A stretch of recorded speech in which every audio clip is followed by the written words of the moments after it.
to make just a few comments in light of the charges against Letitia James, because this is another dark day in the history of our democracy when another person on the president's enemies list is being prosecuted by a Justice Department that has been badgered into going after the president's enemies in this campaign of vindictive prosecution. All Americans should be concerned about this kind of raw abuse of the power of the Justice Department. I served for almost 6 years in the Justice Department. I venerate what that department once was, but to see it misused this way, to see the awesome power of that office misused this way to so deliberately target the president's enemies, to the point where the president tweets to the Attorney General, "I want you to go after these people," and in short order, they do. That is exceedingly dangerous to the country, but I can tell you this, those of us on the president's enemies list, and it is a long and growing list, will not be intimidated, we will not be deterred, we will do our jobs, we will stand up to this president. And I would also say to my other colleagues across the aisle that this president's animosity, his vengeance, his disregard for the democracy that has been our proud legacy will not protect you from the president's vengeance. He wants you to know that. And unless members of Congress are willing to stand up to the president when he abuses the Justice Department or he abuses our military and turns our own military against the citizens of this country, or turns the power of the presidency against all of you in the press, excludes some of you from briefings because you won't use his preferred terminology, or sues you to extract extortionary payments to him, or prohibits mergers from going forward unless you silence his critics. If universities don't stand up, if law firms don't stand up, if our institutions do not stand up, there will be nothing left of our democracy in 4 years, not at the pace we're going. So today, another meritless case brought against another enemy of the president, another body blow to our democracy. But this administration needs to know that, try as it might, it will not deter or silence us from standing up to this increasingly authoritarian regime. Are you worried, sir, about them coming after you and you possibly getting indicted? Well, I saw the president's instruction, but this is not about me or about Letitia James or James Comey. It is about all of us. It is about whether people who stand up to the president and do their jobs and hold the administration accountable, whether it's accountable for a White House border czar who takes $50,000 in cash in a bag, those who have the audacity to call for accountability, we all have an interest in defending that.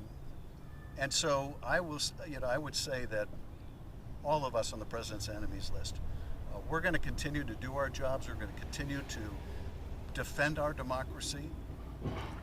We will not be intimidated, but this is a dangerous road we're on.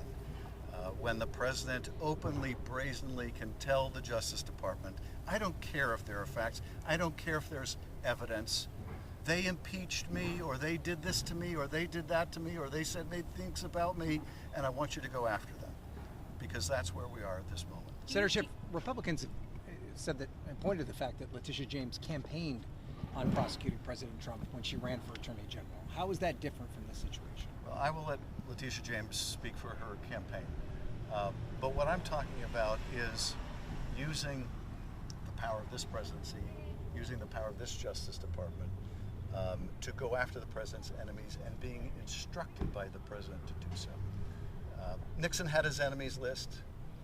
We had nothing like the kind of brutal, anti-democratic, corrupt abuse of the department that we see under Donald Trump. It is truly unprecedented. Do you have confidence in a jury, and do you have confidence that the American people and a jury of Letitia James's peers can still be unbiased and can still bring justice in this instance? Do you still have confidence in that? I still have confidence in the jury system. What I think the American people have lost confidence, though, is in the independence of the Justice Department and the top prosecutors for the department, who are Donald Trump's criminal defense lawyers. I remember when they were up for confirmation, asking them whether they were going to continue to be his criminal defense lawyers or whether they were going to be the representative of the American people. Well, we now have their answer. They're going to continue to be the president's criminal defense lawyers and act that way. The interests of the Department of the American people in going after violent crime and going after corruption, going after drug trafficking, going after anything else takes a second seat to the president's personal campaign of retribution. Has there been any outreach from investigators at Martin's office? He's been named as the special prosecutor for investigating you. Have you interacted with them at all? Have they reached out to you at all? All I can tell you, all I know is from what, frankly, the president says and other Justice Department people say, which is, of course, the most flagrant violation of everything in the Justice Department ethics manual and rules. They are attempting to prosecute these cases in the public, and they make no bones about it. People like Ed Martin openly talk about how, well, if the evidence isn't there, we're just going to name them and shame them. And sadly, that's what's become of this Justice Department. We have people who were here attacking this building, like Jared Wise, people who were calling for violence against police officers guarding this building, who are now in the weaponization section of the Justice Department, trying to use that department against the president's enemies. That is just how upside down this is. This has become an injustice department at the very top levels. Thank you. Thank you, Senator. Senator.